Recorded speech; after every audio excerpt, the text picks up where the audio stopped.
निकुंज Dalmia ET now के chief editor ने एक सम्मेलन में सदगुरु के साथ बातचीत की। पेश है उस बातचीत के संपादित अंश की कड़ी। निकुंज डालमिया: सदगुरु, अगर चीन का बाजार गिर जाए तो क्या होगा?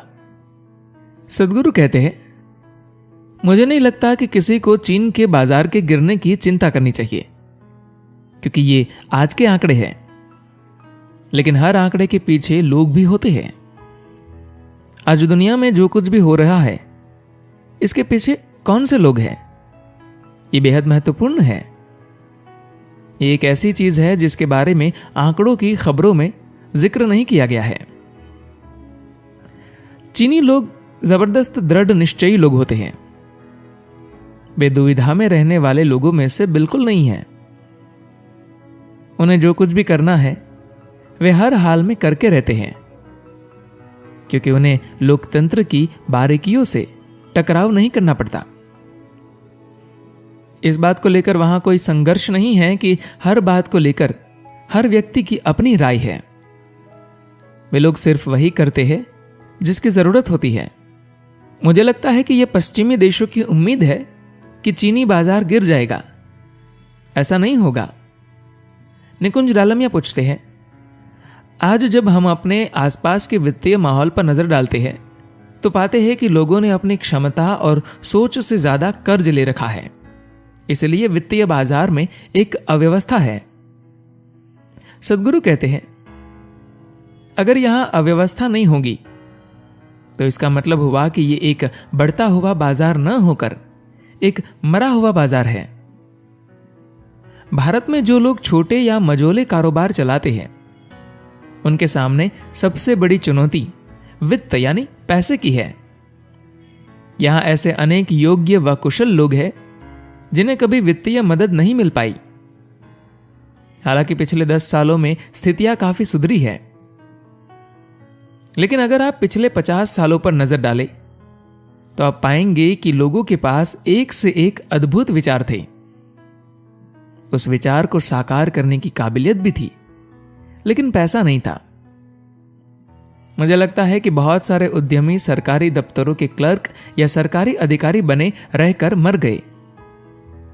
वे लोग दफ्तरों में कारोबार करने लगे, जिसकी कीमत हम आज भी चुका रहे हैं। तो बहुत ज्यादा पैसा ले लिया गया हो, यह भी सच नहीं है। मुझे लगता है कि हम अभी भी सही मायने में विकासशील अर्थव्यवस्था नहीं बन पाए हैं। यहां अर्थव्यवस्था को समझौता करना पड़ता है। हम लोग अर्थव्यवस्था की तरफ बहुत ज्यादा नैतिकता के साथ बढ़ रहे हैं। आज नैतिकता की जरूरत नहीं है। आज अगर किसी चीज की जरूरत है तो वह है समझ और निष्पक्षता की। आज बाजार में जो कुछ भी हो रहा है, हमें उसकी समझ होनी चाहिए। दूसरी तरफ निष्पक्ष बनना सीखने के बजाय हम हर चीज में अत्याचार देखने लगते हैं। आप इस तरह से अर्थव्यवस्था को आगे नहीं बढ़ा सकते। क्या हम निष्पक्ष हैं? इसे देखने के बजाय हमेशा हम ये देखते हैं कि क्या ये उचित है। अगर मुझसे पूछा जाए तो यह चीज पूरी तरह से गलत है। निकुंज डालमिया: तो भारत के बारे में आपकी क्या राय है? सदगुरु कहते हैं, देखिए, भारत में जबरदस्त प्रतिभाओं का खजाना है। हालांकि यहां एक बड़ी समस्या दिखाई देती है, लेकिन यहां लोगों के दिमाग में अद्भुत उद्यमशीलता भी है। कम से कम मानसिक स्तर पर तो यहां व्यक्ति हर चीज में कोशिश करना चाहता है। आप अमेरिका चले जाइए, वहां कोई व्यक्ति अगर एक काम कर रहा है तो वह उस काम को अच्छी तरह से करेगा, लेकिन उस काम के अलावा उसे और कुछ नहीं पता होगा और नहीं वह जानना चाहता है। इस मायने में भारत एक अलग किस्म का देश है, लेकिन एक ऐसा क्षेत्र जहां यह देश बुरी तरह से असफल रहा है वह है लीडरशिप। हमारे यहां लीडरशिप की सच में बहुत कमी रही है। मुझे लगता है अपने यहां लंबे समय से चले आ रहे बाहरी शासन की वजह से यह कमी लगातार बनी रही। हमारे समाज का पूरा ढांचा ऐसा था कि नेतृत्व उभर कर सामने आ ही न सके। उस दौरान हमारी शिक्षा व्यवस्था को इस तरह से तैयार किया गया ताकि कोई लीडरशिप न उभर सके। शिक्षा का पूरा सिस्टम सिर्फ कर्मचारियों को तैयार करने के लिए बनाया गया था। हम लोग आज भी उसी समस्या से जूझ रहे हैं, क्योंकि हम लोगों ने अपनी शिक्षा व्यवस्था में क्रांतिकारी सुधार नहीं किए। यह देश जबरदस्त प्रतिभाओं का समूह होने के बावजूद बिना आवश्यक नेतृत्व के जो एक आंदोलन ला सके, यूं ही चलता रहा। अब हम उस तरह के नेतृत्व की शुरुआत होते देख रहे हैं। हम लोग काफी लंबे समय तक गुलामी में रहे हैं। गुलाम देश में मानसिकता होती है कि अगर आप समस्या को देखें तो उसे नजरअंदाज कर दे और अपने घर को निकल ले।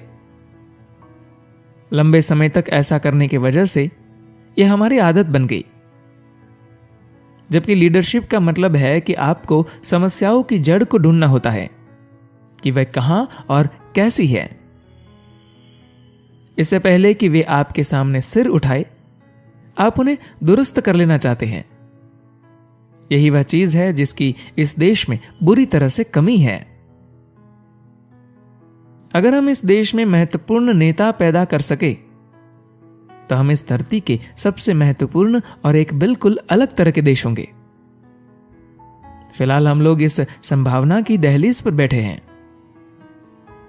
अगर हम सही काम और चीजें करते हैं तो हम अगले 10 या 15 सालों में 60 करोड़ पिछड़े लोगों को जीवन के अगले स्तर पर ले जा सकते हैं।